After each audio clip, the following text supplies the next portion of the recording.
Hi, I'm Dave, and welcome to my video. Thanks for checking it out. We're going to be covering some basic hand techniques today, some basic exercises to give you some strength and speed, and we're going to go into some slap studies so you can develop some funk bass lines on your own, and then we're going to deal with some improvisational ideas, dealing with the modes and the sequences derived from the modes. Before we get started, though, let's tune up our instruments. First, we'll do the high G string.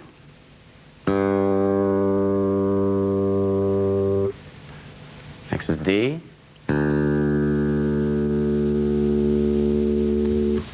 The A string. And E.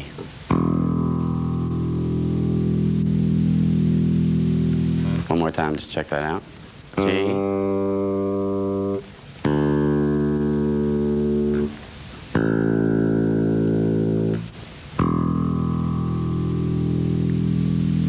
All right, let's get to it.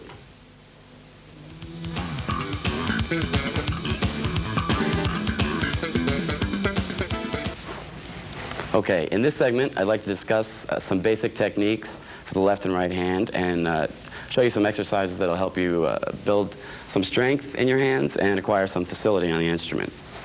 Let's start with some basic hand positions. In the left hand, for instance. You want to keep your thumb halfway behind the neck, not put too much pressure on it. It's basically just a balancing tool, and it needs to have a lot of freedom of movement. And then across from that, your thumb can lie, okay, even with that. Your left hand should be arched. Try to play on your fingertips. And basically, you're going to cover one finger per fret. That's one position. Okay, now try not to bring your thumb up or to bring the palm of your hand up either. You always want to keep space in here so that you can keep those fingers arched and play on your fingertips. Most of these exercises that I'm going to show you were designed to be played with alternate picking in the right hand. So before you start playing these left-hand things, you can just practice the alternate picking by keeping the strings muted with your left hand and practice different groups with your right hand. Groups of 4 notes per string, 3 notes per string, and 2 notes per string. And any combination thereof, just so you're familiar with whatever combination you run into, but keep those fingers alternating. Okay, now let's move on to some warm-ups and some strength-building exercises that I like to do. The first one I'd like to show you is called the spider exercise. This was shown to me a long time ago by one of my teachers. It's a great warm-up thing, gets your hands really going, all the digits of your hand. It's pretty simple. We're going to start with our first finger on low F, and we're going to play up chromatically, 1 finger per fret. Okay? Then we're going to move to the A string, and we're going to move up another fret, so we'll start on 2nd fret B, and play the same thing, etc. 3rd fret on the D string, 4th fret on the G string. Then keep moving up, 5th fret on the D string.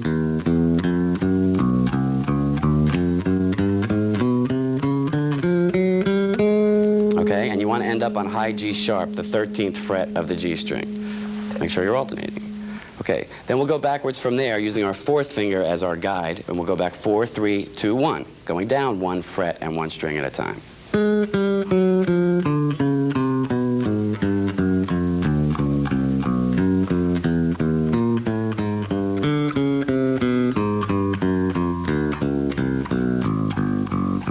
You want to end up back on low F.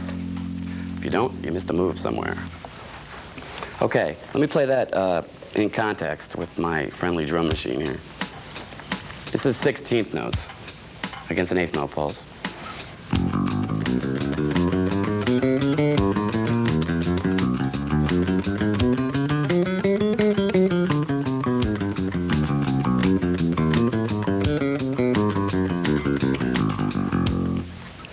Okay, great.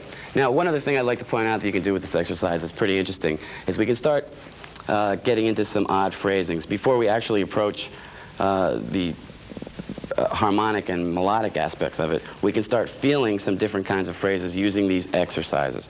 Now, what I like to do here is play a 4-note finger grouping as triplets. Okay, so the accents are going to change every beat, and it feels kind of weird, but it'll start you hearing some polyrhythmic phrases. So let me start with 8th note triplets first and play a little bit of what that's going to sound like for you.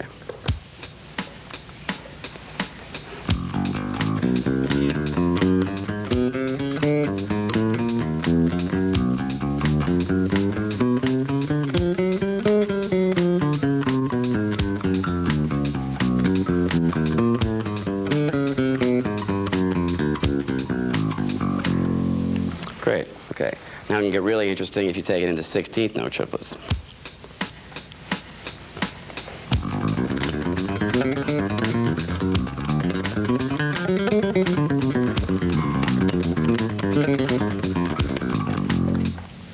Now I'd like to just give you a couple strength building exercises for each digit of the left hand. First we'll start with some 2-finger groupings that'll really help strengthen especially the 3rd finger, which is our weakest finger. We need to work on this one the most, so this exercise will help you strengthen that. Again, be careful to always play on your fingertips with this. Make your 3rd finger work. Simple exercise. You can play it in any area of the neck. It just goes like this. We'll just play 3, 4, 3, 4, 3, 4.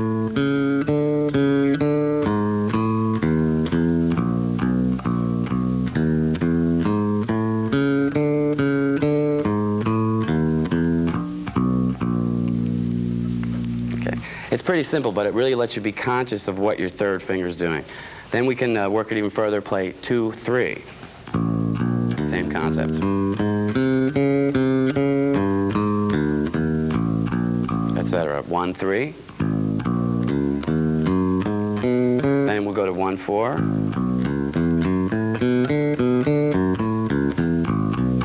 And 2, 4. Etc. Now, played in context, I like to run these straight through and just get my hands really working here. So let's see if we can do that. Play 16th notes against this.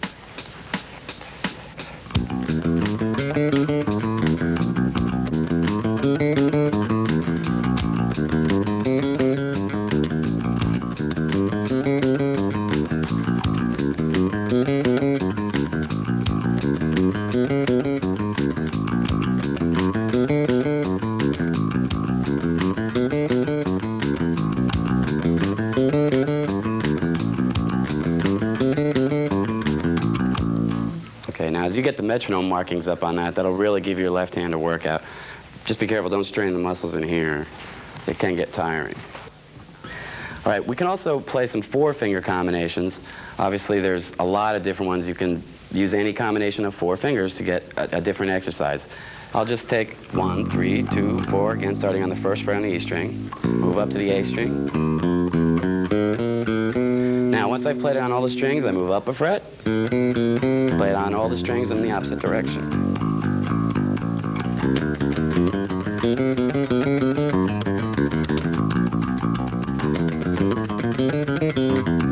Okay, great.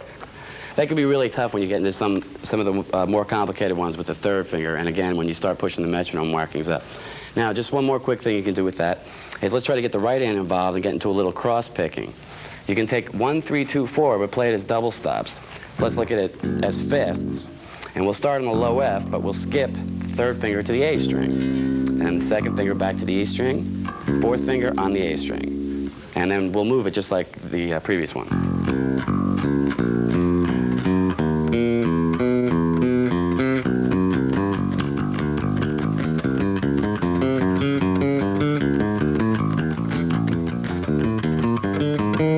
Etc.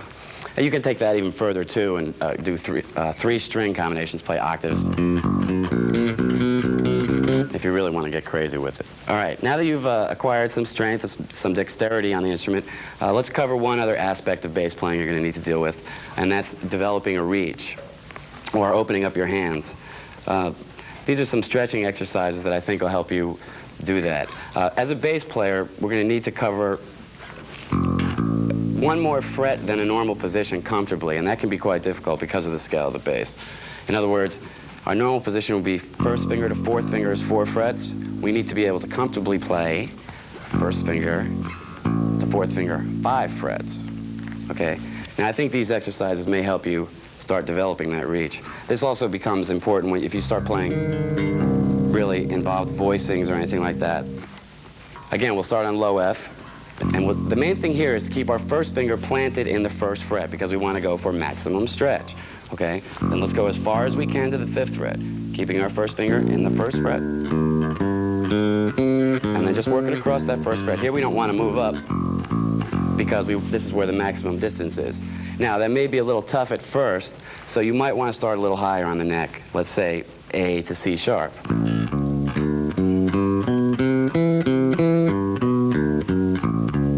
Now, as you get comfortable with that, again, start moving it down the neck until you can comfortably play a major 3rd from 1st fret F. Okay, and that's 1 to 4. Then we want to stretch 1 to 3 and get a 4 fret reach.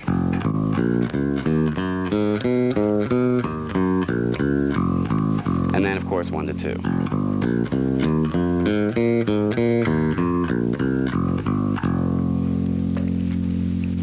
All right.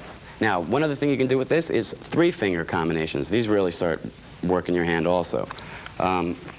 First one we'll do would be 1, 3, 4. The 3rd finger stretching to the 4th fret, and then the 4th finger to the 5th fret. And then you'll move that the same way. 1, 3,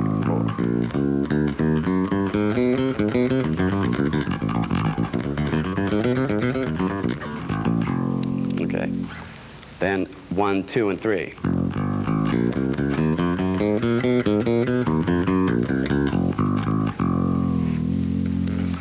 All right, great.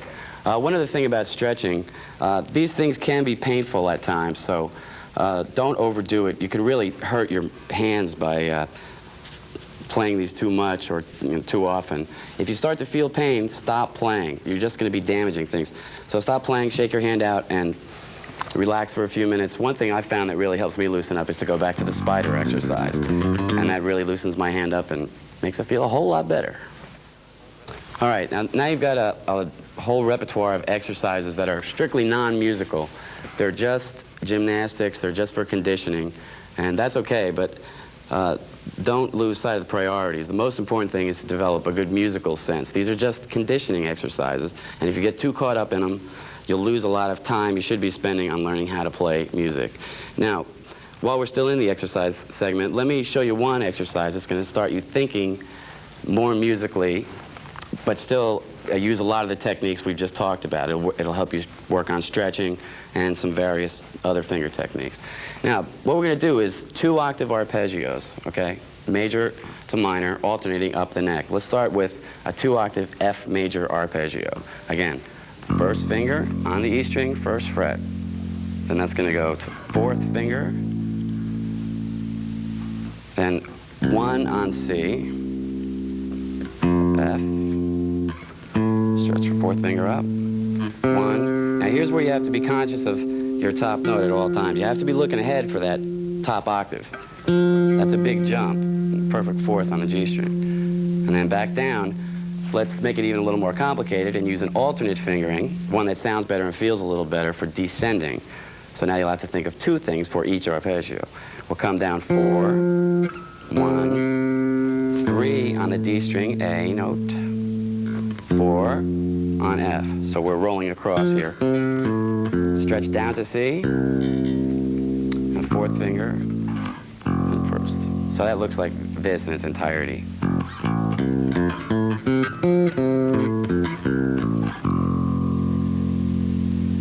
Now, after we play that, in successive 8th notes, what we want to do is move up to F sharp and play a minor arpeggio. This is a Jocko exercise, by the way. And we'll do the same concept. 1, 4, 1, 4. Again, C your high octave, and then come back down with the rolling motion.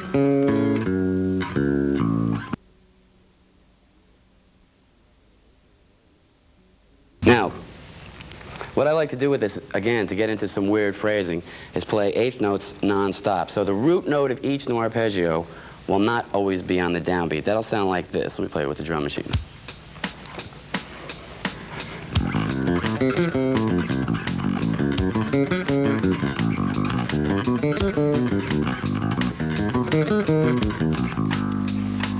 Okay? That's alternating major and minor arpeggios up and down the neck.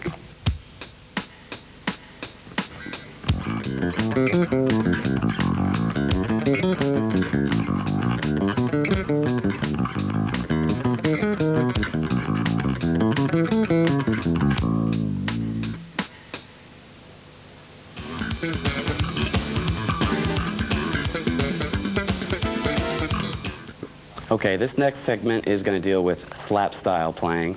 I'll try to give you a few different exercises and ideas you can use to develop some funk lines on your own.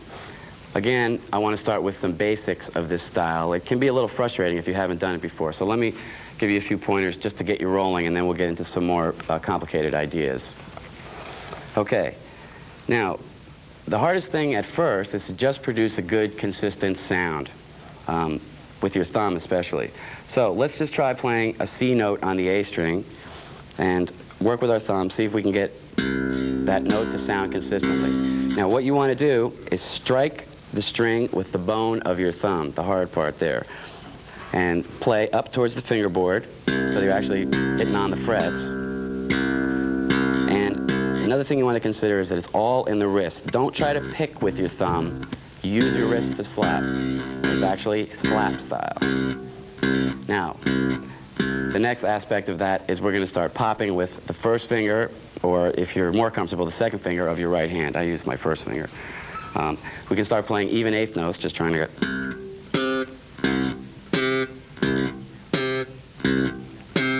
Now, what we should do is move that idea down to the E string. A lot of this style playing is done with octaves, so you're going to be playing in two-string groups, the A and the G string, which presents a problem of getting in on the A string without hitting the E string, but the G is free and clear. Then the E and D string, the E string is free and clear, but you have to get your first finger in under the G string. So the exercises I'm going to show you practice both ways, on the A and G string and the E and D string. Now, let's just try some simple 16th notes on the A string, and then we'll move it to the E string with the drum machine here.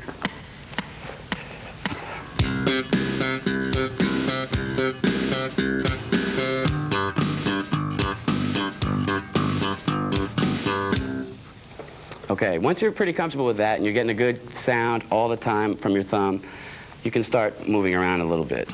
Now, let's take that idea and put it into a simple pattern that we can use for the rest of these exercises. We'll just play C first, then we'll go to E flat, D, D flat.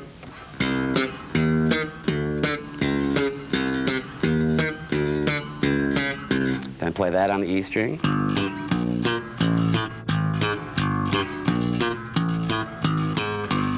Okay, that should make it a little more interesting when you're practicing. Now, let's go on to another variation. This is a very percussion-oriented style of playing. So we need to get familiar with a lot of different combinations between the thumb and the first finger. Much like a drummer does different left and right hand combinations called paradiddles and stuff like that. We need to be versatile with any grouping we may run into.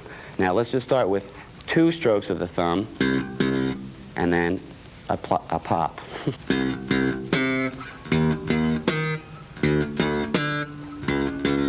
Now let's put that up to tempo.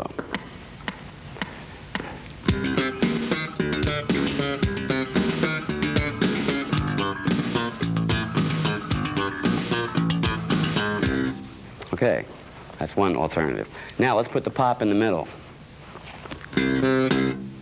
Okay, and we can put that up to tempo.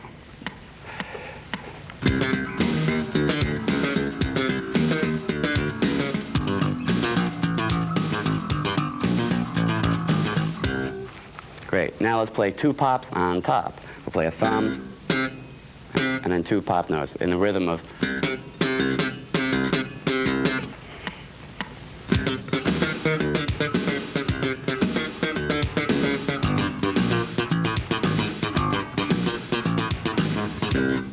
Next technique I'd like to show you is called ghost notes or muted notes. Simple idea, just mute the notes with the left hand. In other words, we're not going to play a pitch in this hand, and we're going to strike normally with the right hand. You just want to avoid getting any tones in the left hand. And you want to be very careful not to play over harmonics so that they start sounding. Strictly percussive. Now, let's try an idea using regular notes and ghost notes together. We'll play thumb pop with the C and a C octave, and then we'll mute the next two 16th notes. So it will sound like...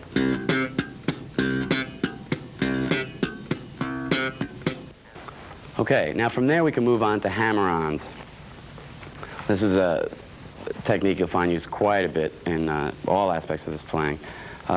And again, here we can use it two ways. We can either hammer on with a pop note or using our thumb. Now let me show you a little idea using a hammer-on with a pop note. We'll start with just a B flat to a C. I'm thinking in C minor or C7 here, so the 7th to the root. And then we'll play two thumb notes.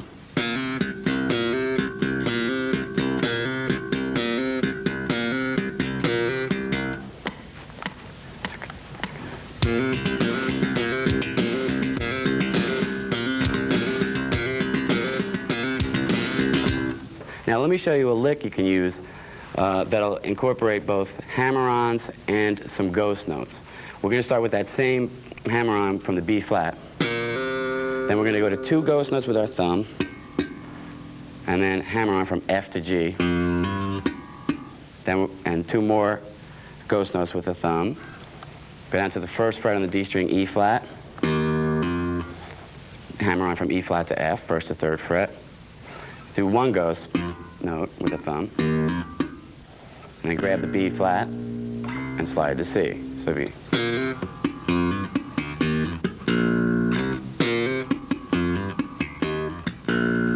All right, that can be a cool fill if you're playing a regular kind of groove thing, so I'll try to throw it into that context.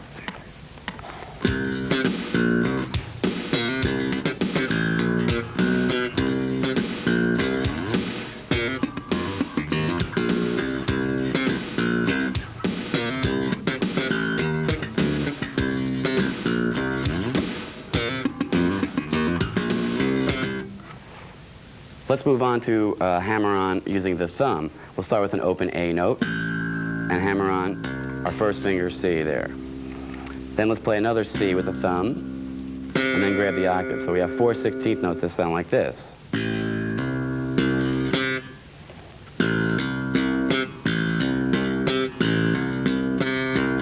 Now, when you start using some tricks like these, you can really start developing some speed with these exercises. Let me show you what that sounds like in context.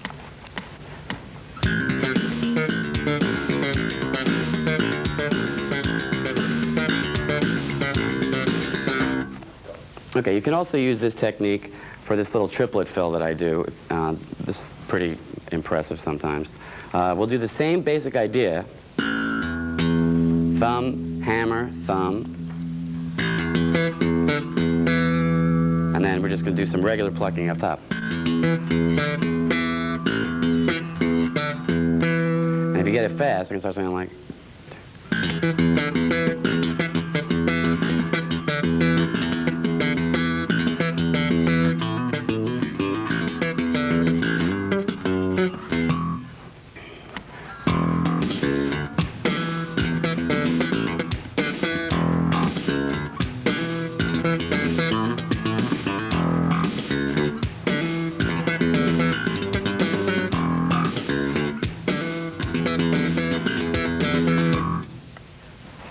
Now let's try to put all these things together and into a little line we can use and you can groove on and practice at home, practice with a drum machine, practice with your band, whatever.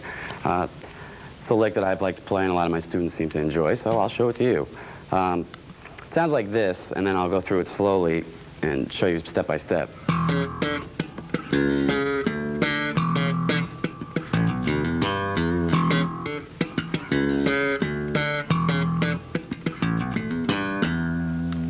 Okay? Now, we're going to start with a low E with the thumb, I'm going to pop a C sharp, which is the 6th fret on the G string. Pop the next fret, D. Okay, then there's a rest, and a 3rd pop in a row, which will be an interesting coordination exercise for you. And we're going to mute these next 3 notes. Pop, thumb, pop, which will set us up for our thumb on the C sharp octave,